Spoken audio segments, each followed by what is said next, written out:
estudos para concursos de previdenciário INSS sobre o pensão por morte. Que pensão? Pensão por morte, isso mesmo. Daí, eu pra recontar aqui, eu estava vendo a apostila aqui, verificando o que estava desatualizado e descobri que está tudo desatualizado mesmo. O pensão por morte está lá no artigo 105 do decreto 3048, que é o regulamento do INSS previdenciário. Daí, verificando todas as coisas que mudaram, praticamente em 2020, um monte de coisa mudou e foram adicionados um monte de parágrafos extras. No parágrafo 5, que fala o básico, o primeiro inciso mudou. Daí foram adicionados mais tipo uns 9 parágrafos no parágrafo 5, que antes só tinha 2 parágrafos. O artigo 106 mudou e foram adicionados mais 3 parágrafos. O 107 continua a mesma coisa. O 108 mudou e foram adicionados mais 2 parágrafos. O 109 mudou e foram adicionados mais 3 parágrafos. O 110 continua a mesma coisa. O 111 foi adicionado mais um parágrafo. O 112 continua a mesma coisa. O 113 foi adicionado, mudou e foram adicionados 3 parágrafos. O 114 mudou os incisos e foram adicionados um monte de parágrafos. E o 115, o último artigo do pensão por morte, mudou também. Sacou? Quase tudo mudou. Praticamente tudo mudou. Uns 80% do treco mudou. E foram adicionados um monte de parágrafos. Tipo, se você contar só as quantidades de parágrafos, 9 mais 3 mais 3, volta. 9 mais 3, 12, 12, 14, 15, 16, 17, 18, 19, 20, 21, 22, 23, 24. Foram adicionados uns 25 parágrafos a mais. Mó louco, né? Depois disso, vamos ver o auxílio reclusão, né? Quando o carinha tá presido. O auxílio reclusão!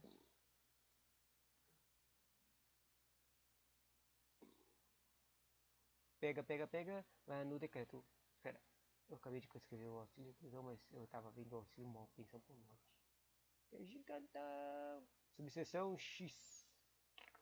Quer dizer, subseção 9.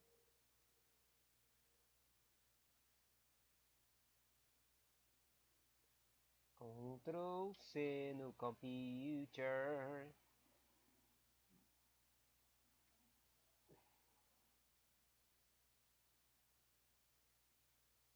Vamos lá.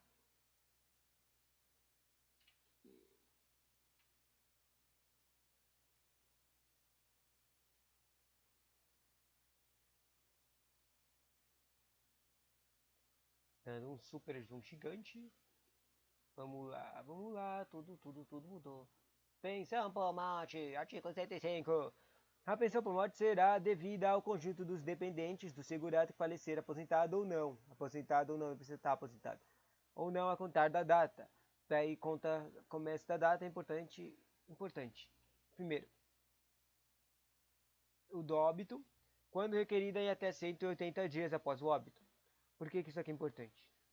E por que é importante também? Porque acho que mudou a quantidade de dias. Deu mais tempo agora. Antes eu acho que era 120 dias, mas agora são 180 dias. Bom, o importante é que se a pessoa não requerer, pode que o cara não receba. Mas a própria pessoa pode, outra pessoa do próprio INSS pode fazer o treco começar, sabe? Isso não quer dizer que o carinha tenha que falar. Mas então, a coisa é que se ela não pedir, ela vai ficar, não vai receber. Daí o que acontece? 180 dias são tipo 30, 60, são 5 meses, praticamente. Não, são 6 meses.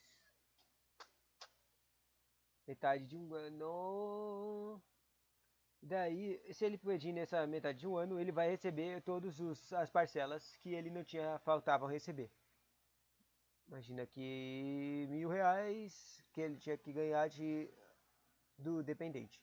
Daí, juntando tudo isso aí, ia faltar ele ganhar uns R$ 6.000. É, pô, grana, né? Daí, isso é bem limitado, mas... Isso. Mas só que se passar disso, ele não recebe. Bom, ainda tem aí para receber, tem ainda o dia do requerimento, decrida após o prazo previsto no 1, que é os 180 dias. E terceiro, da decisão judicial no caso de morte presumida. O problema é que eu não lembro o que é morte presumida. Parágrafo 1. Vamos começar um monte de parágrafos que foram adicionados. Parágrafo 1.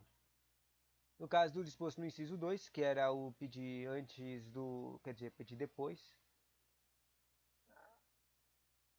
A data do início do benefício será a data do óbito, aplicando os devidos reajustamentos até a data do início do pagamento, não sendo devida qualquer importância relativa ao período anterior à data da entrada do requerimento, sacou? É isso aqui que eu acabei de falar, que o cara não vai receber as coisas que os 9 meses antes lá, os 6 meses antes. O seu parágrafo 2 foram revogados. O parágrafo 3, o exercício da atividade de remunerada, inclusive na condição de MEI, não impede a concessão de ou manutenção da parte individual da pensão do dependente com deficiência intelectual, mental ou grave. 4. Perde o direito à pensão por morte o condenado criminalmente por sentença transitada em julgado como autor, coator ou participe do homicídio doloso ou de tentativa desde crime cometido contra a pessoa do segurado, ressalvados os absolutamente incapazes e os inimputáveis. 5. Perde o direito à pensão por morte o cônjuge ou companheiro ou a companheira, se comprovada a qualquer tempo simulação ou fraude no casamento ou na união estável ou a formalização desses com o fim exclusivo de constituir benefício previdenciário.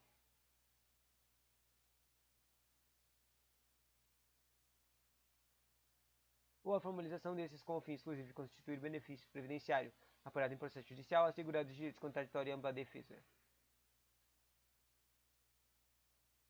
Sexto, ajuizada a ação judicial para reconhecer a condição de dependente, este poderá requerer a sua habilitação provisória ao benefício de pensão por morte exclusivamente para fins de rateio, que é a dividir a pensão. Rateio dos valores com outros dependentes, vedado ao pagamento da cota respectiva até o trânsito em julgado da ação ressalvada a existência de decisão judicial que disponha em sentido contrário. Foi incluído. 7. Nas situações judiciais em que o INSS for parte, este poderá proceder de ofício à habilitação excepcional da pensão, objeto da ação apenas para efeitos de rateio, descontados os valores referentes à habilitação das demais cotas, vedado o pagamento da respectiva cota até o trânsito em julgado da ação ressalvada a existência de decisão judicial que disponha em sentido contrário, incluído pelo decreto número 10.410, que é de 2020, só para contar as coisas que foram incluídas, né? 8. Jogada improcedente, ação a que se referem os 6 e o 7. Deixa eu ver de novo, só para comentar. Que é a ação judicial em que o dependente requer uma habilitação. Ou seja, o cara não conseguiu falar que ele é dependente. E a 7 é a que a judicial não procedeu que ele, de ofício, a habilitação excepcional de pensão objeto de ação apenas para efeitos de rateio. Ou seja, o cara não conseguiu o teto de dependente e ele também não conseguiu a ação de dividir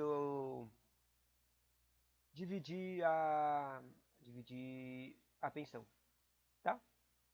Daí, julgada improcedente, a 6.7, o valor retido para pagamento ao autor será corrigido pelos índices legais de reajustamento e será pago de forma proporcional aos demais dependentes de acordo com as suas cotas e o tempo de duração de seus benefícios. Isso aqui me confundiu. Será que é tipo um cara que era dependente, sei lá, ele tinha 20 anos, daí ele ganhava uma parte rateada dos trecos, mas tem mais filhos, né? Daí, depois que ele saiu, ele foi, o resto foi para começar a coisa dele continuou lá na pensão e foi dada para os outros 2 filhos que estavam ainda sendo dependentes. Sei lá, não entendi direito na verdade isso aqui. 9.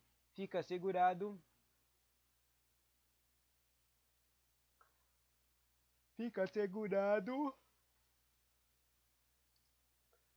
ao INSS a cobrança dos valores indevidamente pagos em decorrência da habilitação a que se refere o 6 e 7. Ou seja, fica assegurado ao INSS a pagar as coisas que faltavam. 6 e 6 agora. A pensão por morte consiste em renda mensal equivalente a uma cota familiar de 50% do valor da aposentadoria recebida pelo segurado ou daquele a que teria direito se fosse aposentado por incapacidade permanente na data do óbito acrescida de cotas de 10 pontos, a percentuais por dependente até o máximo de 100%.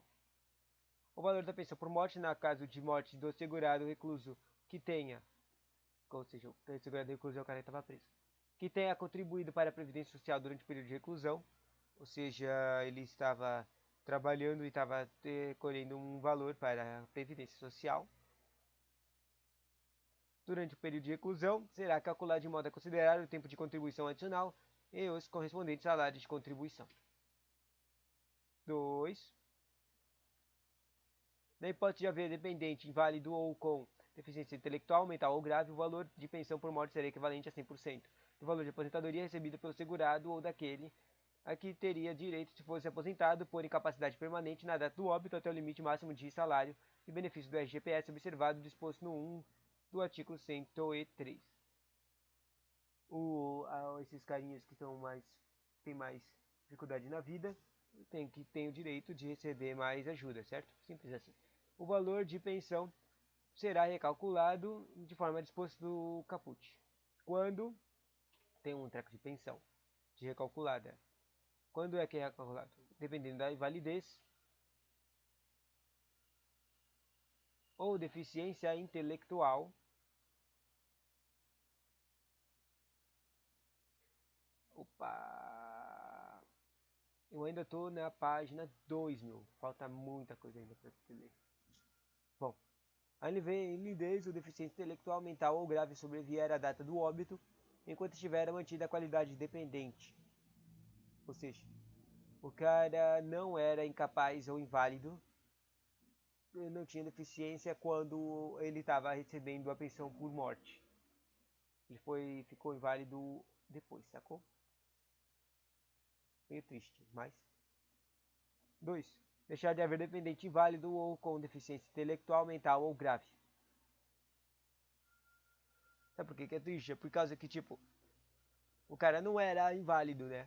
Mas ele tava... Mas ele ganhava pensão por morte. E isso é bom. Porque ele vai ganhar por um tempo, vai conseguir poder tentar resolver a vida.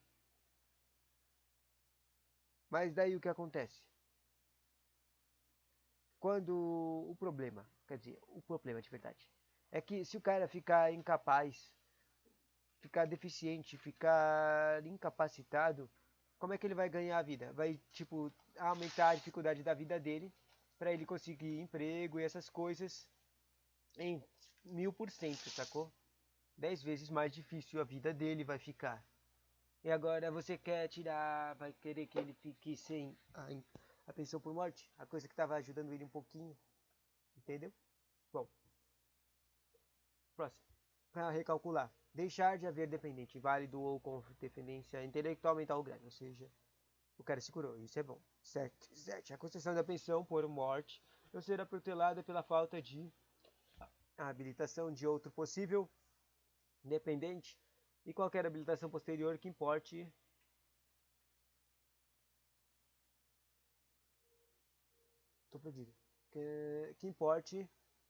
que importe uma em exclusão ou inclusão do dependente somente produzirá efeito ao contrário da desabilitação, quando o carinha virar dependente, sacou? 108. A pensão por morte será devida ao filho ou enteado, ao menor tutelado e ao irmão, desde que comprovado que uma dependência econômica dos três últimos que sejam inválidos ou que tenham deficiência intelectual, mental ou grave, cuja invalidez ou deficiência tenha ocorrido antes da data do óbito. Observar, dá né?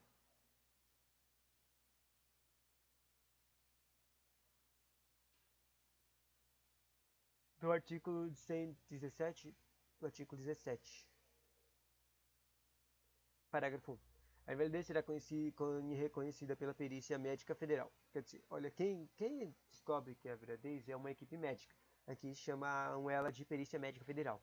E a deficiência por meio de avaliação biopsicossocial realizada por equipe multiprofissional e interdisciplinar.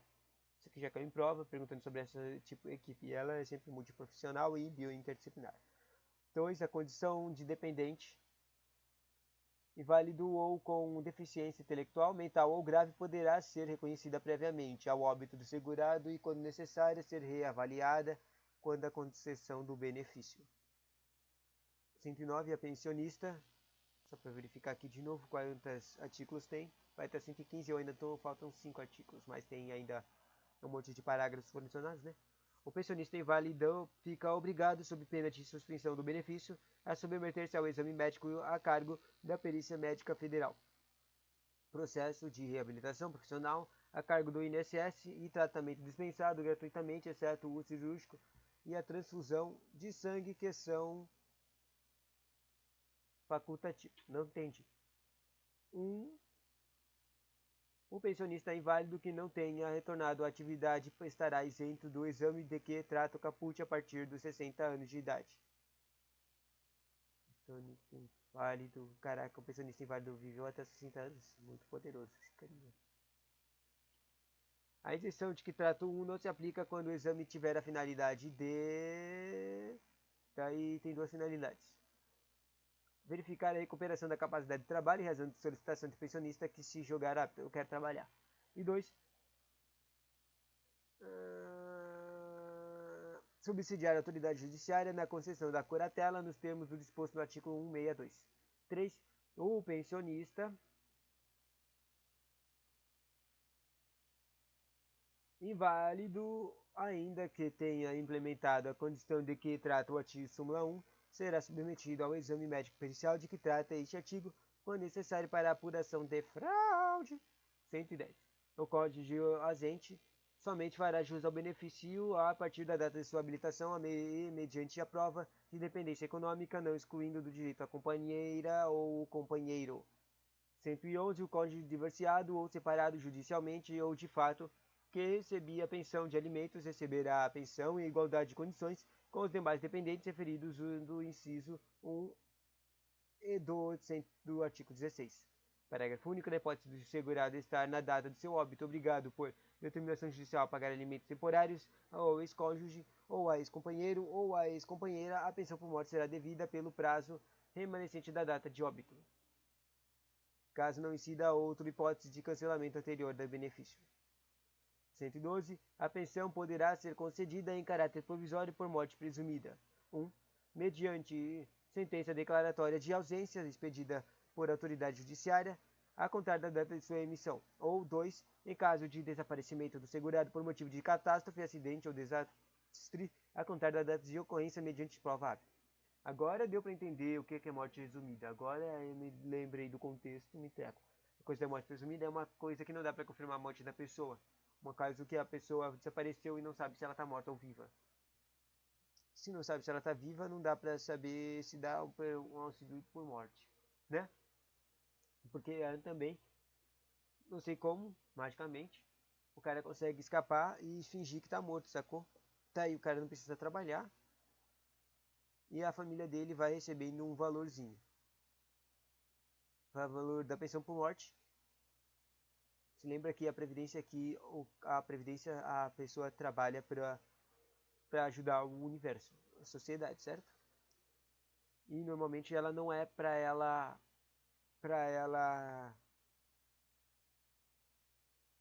receber essa ajuda para o universo.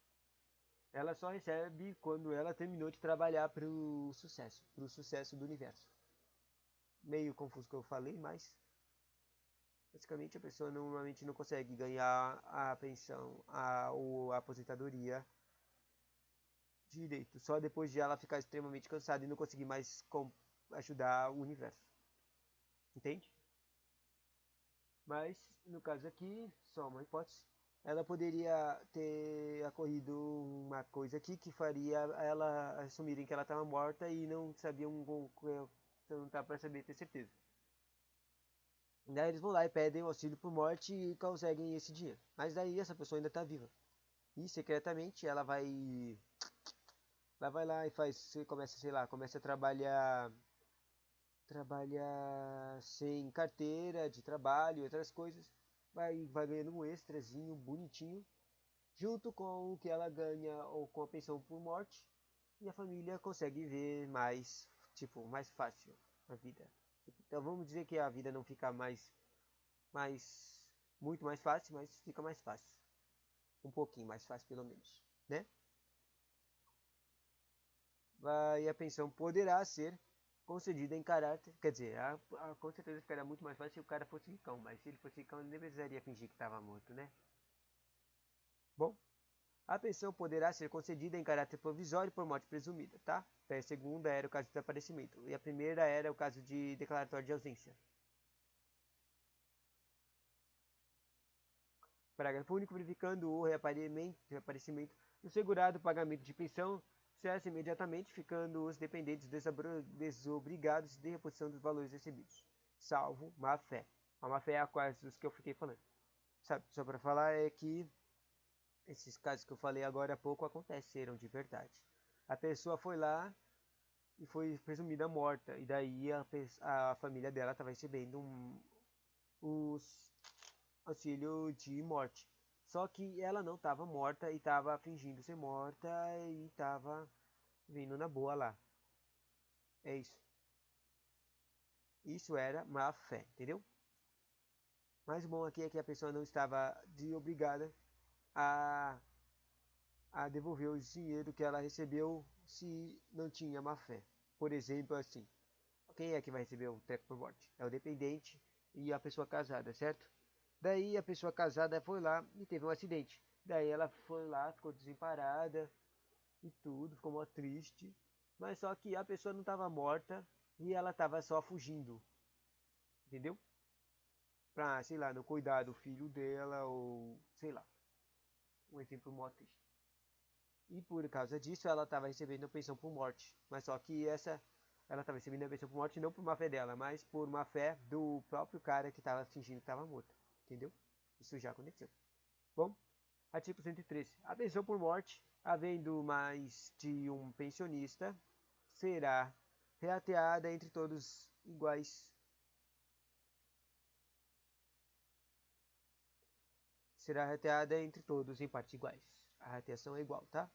1. Na hipótese prevista no 2 do artigo 116, enquanto o dependente inválido ou com deficiência intelectual, mental ou grave mantiver essa condição, independentemente do número de dependentes habilitados ou benefício, o valor da pensão será rateado entre todos os dependentes em partes iguais.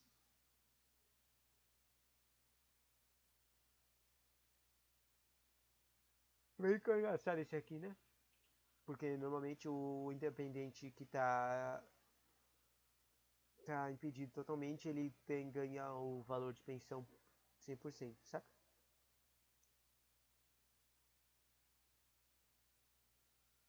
113.2.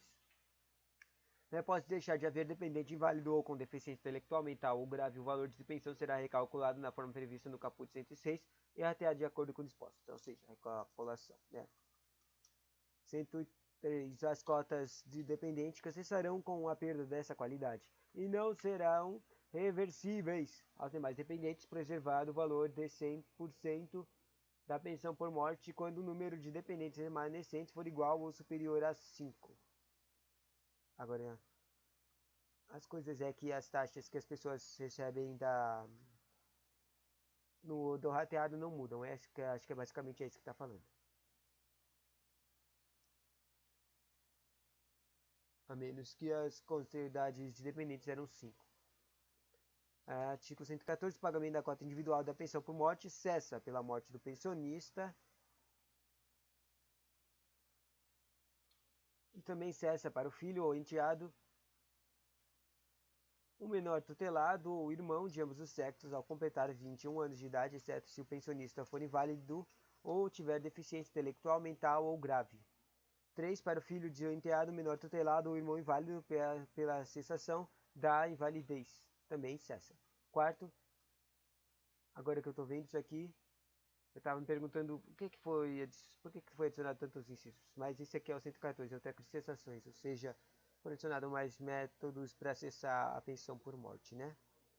Terceiro, para o filho ou enteado menor tutelado ou irmão inválido pela cessação da invalidez. O cara não é mais inválido, cessa o treco, claro. Se o cara ainda não tiver mais de 21 anos, é que cessa.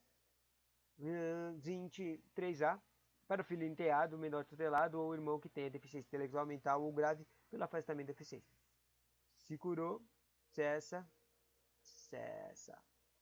4. Para adoção, pela adoção para o filho adotado que recebe pensão por morte dos pais biológicos. Engraçado, né?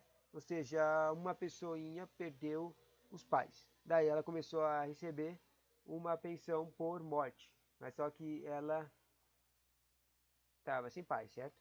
Com isso, acaba que cria uma hipótese em que a pessoinha pode ser, a criancinha querida, pode ser adotada. Se ela for adotada, ela para de receber a pensão por morte que estava ajudando a vida dela. Né? Isso aqui me criou uma hipótese que, tipo, a pessoa adotava a criancinha para receber a pensão dela, sacou?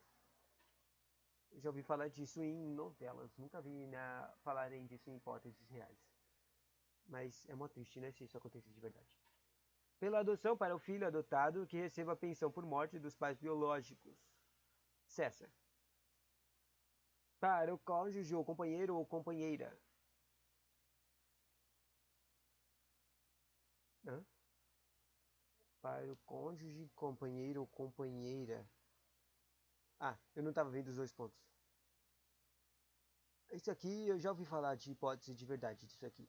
É assim, ó.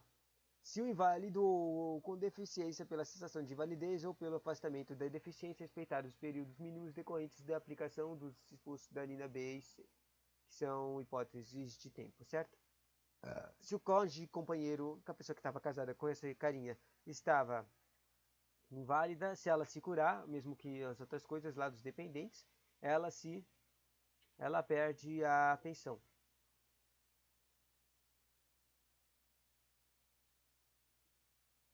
Segundo,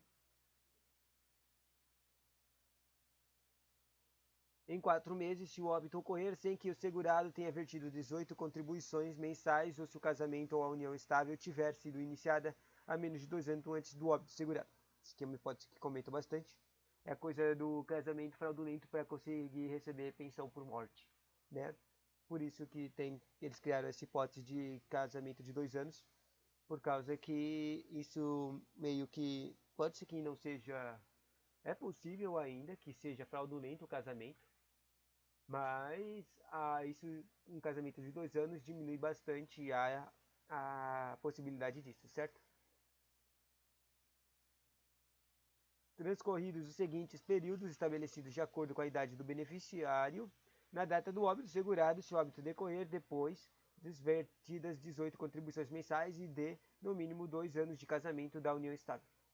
Isso também é uma hipótese para receber, diminuir as fraudes. Tipo, um carinho que aconteceram bastante, que é tipo a velhinha ou o velhinho vão lá e são seduzidos lá pelo jovem, por um jovem, uma jovem ou uma jovem. Daí elas vão lá e se casam. Daí o que acontece?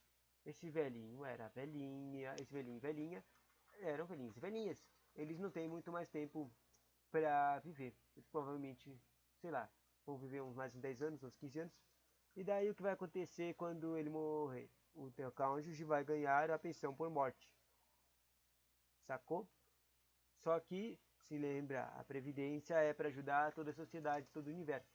Então, imagina assim, esse carinha aí, que estava jovem, ele casou lá com uma pessoa super ricona. E daí o que vai acontecer quando casa com uma pessoa super ricona? A pensão vai ser de rico também.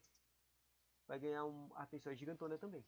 Quer dizer, ela não é total, completa ao que o cara ganhava, mas é gigantona também, entendeu? E daí o carinha vai trabalhar, nunca vai trabalhar a vida inteira e vai ganhar uma pensão pra teco. Uma coisa dessas coisas é que apareceram em novelas já. Novelas de TVzinha brasileirinha, novela das 8. Por isso que tem esse treco de tempo. Transcorridos os seguintes períodos estabelecidos de acordo com a idade do beneficiário, na data do óbito até. 3 anos. Com menos de 21 anos de idade, incluído pelo decreto 10.400. Sacou? Quanto mais jovem a pessoinha, menos tempo ela tem para gozar do auxílio de pensão por morte. 6 anos entre 21 e 26 anos, 10 anos entre 27 anos e 9 anos de idade. E 9 anos de idade, 29 anos de idade. 15 anos entre 30 e 40 anos.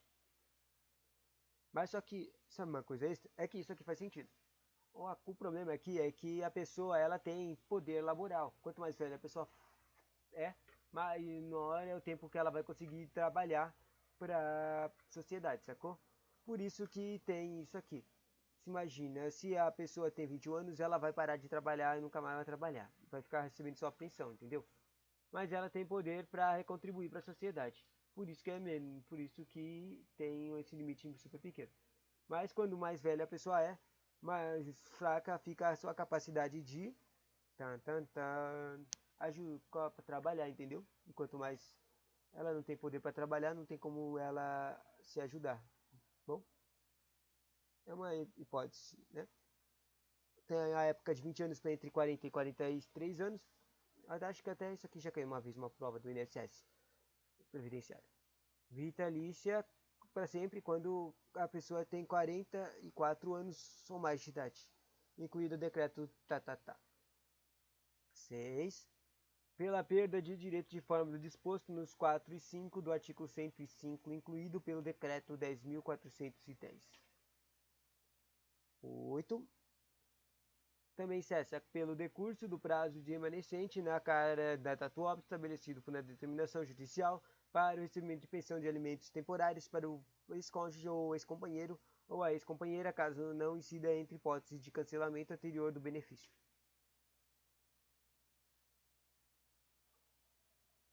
Sabe, um extra que eu acho que eu não li aqui, ou se eu li eu não entendi, que eu li, é que se a pessoa que estava recebendo a pensão por morte se casa de novo, ela perde a pensão por morte, sacou? Isso também era uma das coisas que acontecia a fraude toda hora. É tipo assim, a pessoa vai lá, o casada que ela casou, mas tan, tan, tan, ela conseguiu seguir com a vida, casou e conseguiu um novo companheiro e trepa. Só que daí ela vai lá e não casa, só por causa que ela vai continuar para ela continuar recebendo a pensão por morte do, sei lá, do marido rico, sei lá, né? Bom, com a extinção da cota do último pensionista, a pensão por morte será encerrada para sempre. 2. Não se aplica a disposto no inciso 4, que era o... Qual era o número 4? 4. Que era a adoção. Não se dispõe o treco de adoção, que é o carinha, quando é adotado, ele perde a pensão por morte, o filhinho.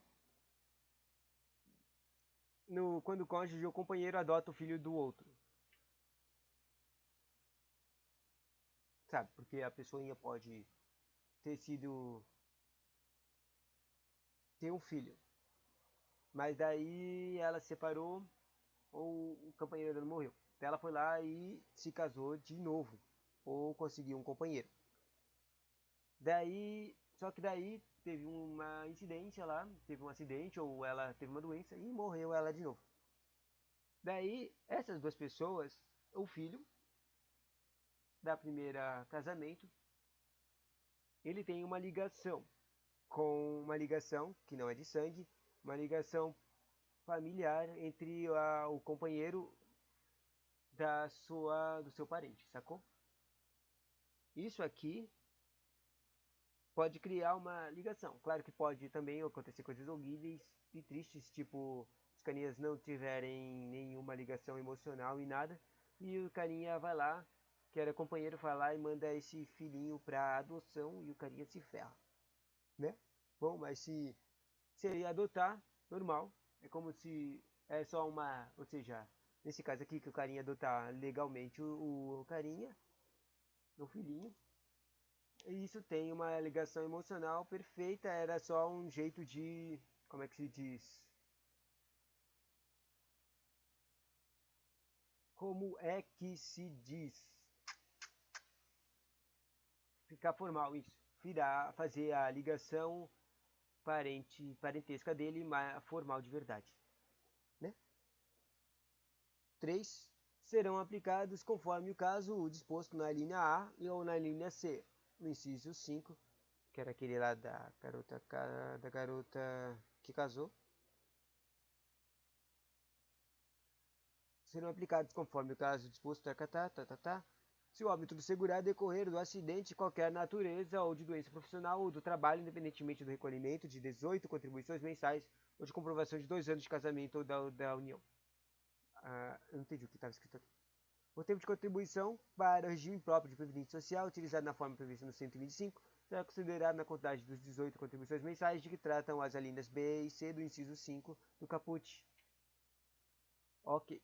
5. Na hipótese de haver fundados indícios de autoria ou a participação de dependente, ressalvados os possivelmente incapazes e os inimputáveis em homicídio ou em tentativa desse crime cometido contra a pessoa do segurado, será possível suspensão provisória de sua parte no benefício de pensão por morte por meio de processo administrativo próprio, respeitados os direitos à ampla defesa e ao contraditório, e na hipótese de absolvição serão devidas as parcelas corrigidas desde a data da suspensão e a reativação imediata do benefício. Sabe por que isso aqui está aqui? Porque isso acontece de verdade. Meio estranho, parece coisa de novela, mas aconteceu de verdade, né? A pessoa querer matar uma pessoa para conseguir um benefício. Não tem vida a pessoa. É o mal encarnado, parece. Falta, para acabar, falta só mais um parágrafo e o último artigo. Para os fins do disposto na linha C, do inciso 5, né, da garota caçada, né? Após o transcurso de no mínimo 3 anos e desde que nesse período se verifique o incremento mínimo de 1 ano inteiro na média nacional única para ambos os sexos, eu não sei o que isso significa, correspondente à expectativa de sobrevida da população brasileira ao nascer, poderão ser estabelecidos em números inteiros novas idades em ato de ministro de Estado da Economia limitado ao acréscimo de comparação com as idades anteriores ao referido incremento. Engraçado isso aqui, mas é interessante também, né? Ou seja, se a idade das pessoas ficarem diferentes, muda também o caput, os que está escrito aqui, as idades e hipóteses de idades nesse parágrafo. E para terminar, o artigo 115. A cota do filho, que é o cara, quanto o filho que é dependente vai receber da pensão por morte, do enteado, que é o filho do seu companheiro, do menor tutelado, que é a pessoa que está sendo meio que adotada, ou do irmão dependente, o irmãozinho, que se tornar inválido ou pessoa com deficiência intelectual, mental ou grave antes de completar 21 anos de idade não será extinta se confirmada a invalidez ou a deficiência nos termos do artigo 1. Né? A coisa mais importante, que a pessoinha inválida recebe para sempre.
E terminando assim o vídeo do Auxílio Mor.